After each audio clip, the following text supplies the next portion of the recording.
आपसी विवाद के चलते बुल्ढाना जिले के खामगांव शहर में पान पट्टी का व्यवसाय करने वाले 45 वर्षीय प्रकाश सोनी की हत्या कर दी गई। शेगांव के विजय सहदेव बड़े, विठल एकनाथ बड़े और उनके दो सहयोगियों ने टैक्स को लेकर हुए विवाद के बाद प्रकाश सोनी की चाकू मारकर हत्या कर दी। आरोपियों ने प्रकाश सोनी के सीने में धारदार चाकू से वार किया।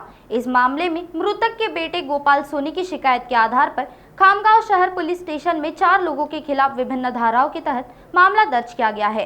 पुलिस ने विजय सहदेव बागी, ज्ञानेश्वर तेजराव हिंगने और विशाल बाबूराव इंगले को गिरफ्तार कर लिया, जबकि विठल बागी फरार है, उसकी तलाश जारी है।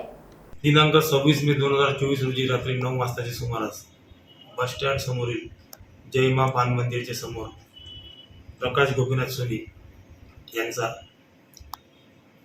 4 मारेकऱ्यांनी खून केल्याबाबत घटना घडलेली आहे।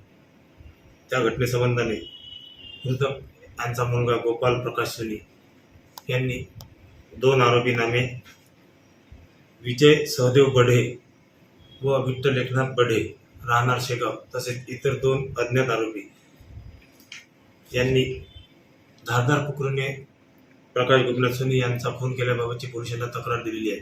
सदर तक्रारीवरून पोलीस स्टेशन खामगाव शहर येथे अपराध क्रमांक 280/24 कलम 302 34 भारतीय दंडविधान अन्वये नोंद करण्यात आलेला आहे। सदर घटनेतील आरोपी नामे विजय सहदेव बढे याला घटना घडल्यावर तात्काळ अटक करण्यात आलेली आहे। तसेच यातील अज्ञात 2 आरोपी यांना निष्पन्न करण्यात आलेले असून त्यांची नावे ज्ञानेश्वर तेजराव हिंगणे व विशाल बाबूराव इंगळे राहणार शेगाव अशी आहे।